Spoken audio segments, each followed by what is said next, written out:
Thanks very much for taking part in the Business Spotlight series. I'm going to hand it straight across to you to introduce yourself and what you do. Awesome. My name is Susanna Gray-Jones. I am a recruiter. I'm a particular search professional for recruiters themselves. So I help recruitment firms find recruiters. Prior to that, I've been in recruitment for about 13 years. Had two babies. Very close together, unexpectedly, but very happy about it, and set up my own rec-to-rec firm as a way of having time for my kids as well as doing what I love and hopefully making some money. Fantastic. And so how long did you set the business up, did you say? After COVID, so it was April 2021, so we've been going for just over 2 years, which is mad, right? When I think about it now, like who sets up their business like literally just after COVID? But for me, it was very much, I didn't want to be working for a company where I would be always worried about taking a day off for my kids, and worrying about sort of like if a child was sick, having to have time off, etc. So, and that was me putting that worry there, not them, but I didn't want to feel guilty. So I started this, and I'm glad I did. It's been a brilliant journey. Sounds great. And so you mentioned obviously that you work with recruiters. So tell me a bit more about that. Yeah, so ironically, there are so many recruiters in the field of recruitment leaving the profession. I think a lot of people think it's very transactional, they'll be finding jobs for people, but actually it's really hard because recruitment is very much business development. It's very much spinning loads of different plates all at once, and lots of people struggle with that. And I used to struggle with that when I was heading up a education recruitment company. So now what I do is I help other recruitment companies find recruiters, and a lot of people are struggling with it. So it's a sort of niche, but in an area where it's much needed. Excellent. And so what makes a good recruiter then? A good recruiter, and I think these are things for life and business in general. I think it's something that is very difficult to ascertain from an interview. Mindset, like a positive mindset. Someone who doesn't have a bad day and go home and think, oh, woe is me, but someone who has a bad day and they bounce back and they think, do you know what, that was really hard, but I'm glad I went through it because now my competitors will be quitting or something like that. And having that kind of mindset of, you know, I will keep trying, I can do this, is firstly a huge thing. Second thing I think is that resilience. It's getting through that whole rejection piece. There's not very many people cold calling anymore doing sales because they're scared, and that's normal. And I think once we get over the fact that it is normal to be really scared of having rejection, but it's going to happen, then we can kind of move on and get over that and work on it. But a lot of people can't get over that, and it hits them, and it hits them hard, and they quit sales or they quit recruitment forever, right? Yeah, and is that something you still do in your business at this stage? Yeah, unfortunately it is. I have to interrupt a lot of people to get them to consider new opportunities. So I guess that sales element is still there, and I have it all the time, that like imposter syndrome of like, do I want to do this today? It's going to be really hard. But, you know, then if you just keep doing it anyway, you normally find that you catch someone good and then you start again tomorrow. So it's, you know, it is hard. It's hard. But I think anyone out there who's listening to this and thinks that some people have it easy in sales, no one does. It's those who just keep going through the hard days that then see the good days. Indeed, yeah. You get that one good one that keeps you going for the next day or week or a month, whatever it might be that you need to. Excellent, thank you for that. I appreciate the honesty and the insight. And in terms of the business, obviously been going for a couple of years now. So what's the plan for it in the next 5 years? Well, the first year, I hit my first target, which I was really surprised about. Second year, we doubled what we did last year. And I'm looking to move to Dubai in August. So our whole family are moving across and moving the business over there.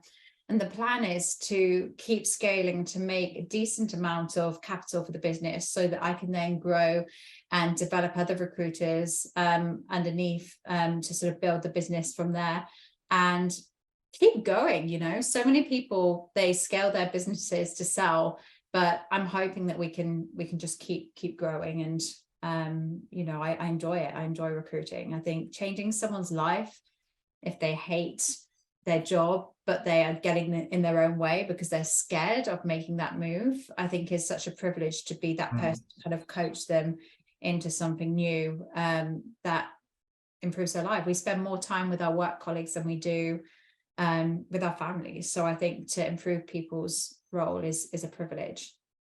Brilliant. And then so that's really interesting, exciting times going to Dubai in August, getting some heat, I guess.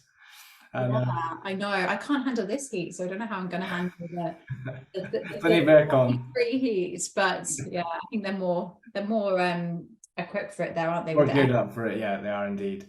And in terms then of the other side of that, what do you see the challenges being?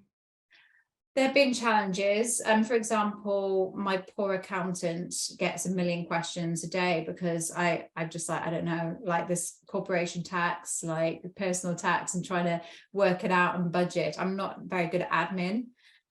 So I've had some really good people along the way. Like my accountants have been excellent, just holding my hand and helping me. I think a lot of people who start their own business don't realize that the accounting side is actually quite hard if you don't know what corporation tax is, and I didn't, or dividends or any of that. So that's been tough. I think at the very beginning, I had like the first few months, I was thinking, this is really hard. Maybe I've made a big mistake.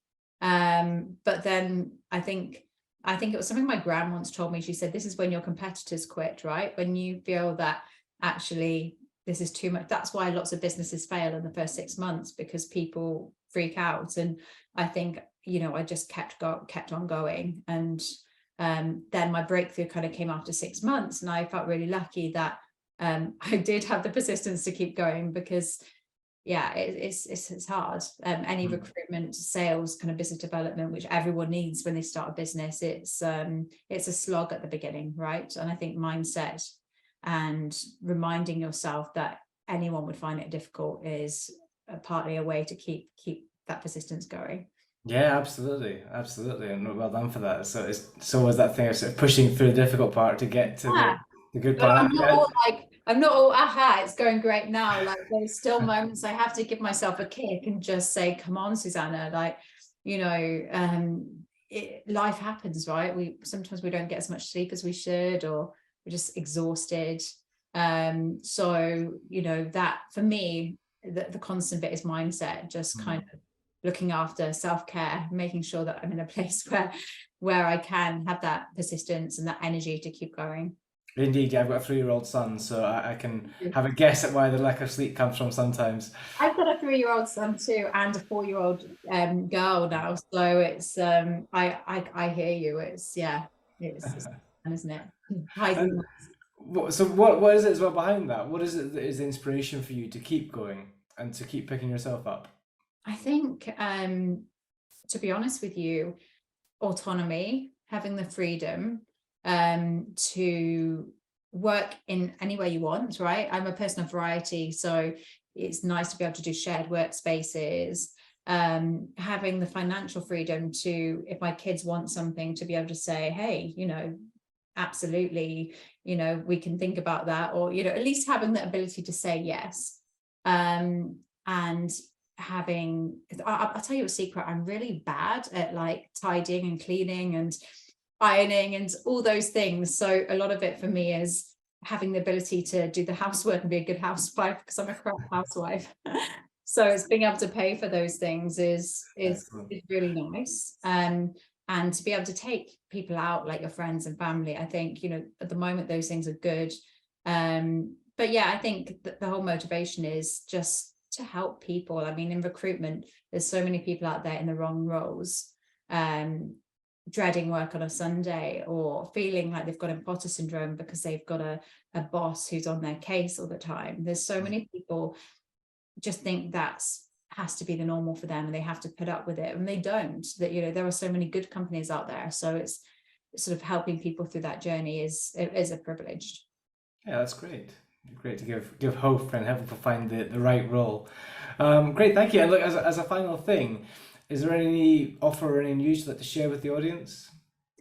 Yeah, so I mean, essentially, anyone who's even interested in working in recruitment, or like who just wants to have someone who to coach them through their career change, whether they should be working for the company that they are, I can take them through a whole questionnaire, just fire questions at them that will get them thinking about whether it is the right thing for them, or whether it's something else. And maybe it is the right thing for them and they just needed someone to reaffirm that. So, please get in touch if you're just listening to this and you think, do you know what, maybe I would be interested in something different, but I don't quite know how to go about it or to have those difficult conversations. Perfect. That's great. Well, look, we'll look forward to seeing what happens with the business growing and the move to Dubai. And thank you very much for taking part. It's been a pleasure. Thank you so much.